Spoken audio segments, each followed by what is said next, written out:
Thank you very much. Thank you.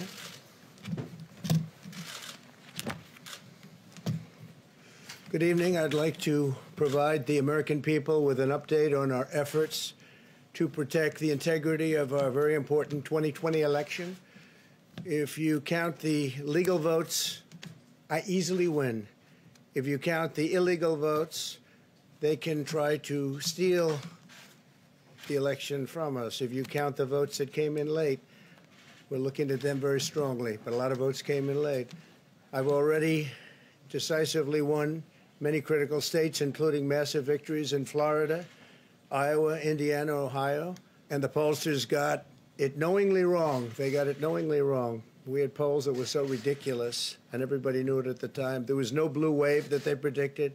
They thought there was going to be a big blue wave. That was false. That was done for suppression reasons. But instead, there was a big red wave. Yet for the first time ever, we lost 0 races in the House.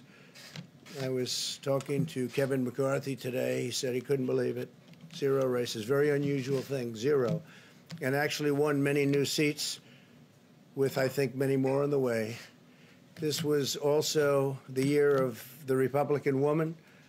More Republican women were elected to Congress than ever before. That's a great achievement.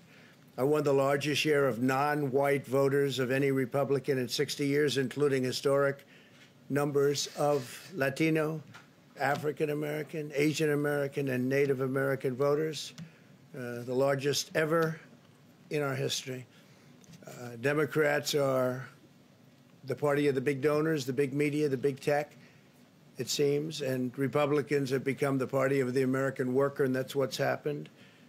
And we're also, I believe, the party of inclusion. As everyone now recognizes, media polling was election interference in the truest sense of that word. We were winning in all the key locations by a lot, actually, process was, and I predicted that. I've been talking about mail-in voting for a long time. It's they want to find out how many votes they need, and then they seem to be able to find them. They wait, and then they find them. And you see that on election night. We were ahead in vote in North Carolina by a lot, tremendous number of votes. And we're still ahead by a lot, but not as many, because they're finding ballots all of a sudden. Oh, we have some mail-in ballots. Likewise in Georgia, I won by a lot, a lot. And now it's getting to be to a point where I'll go from winning by a lot to perhaps being even down a little bit.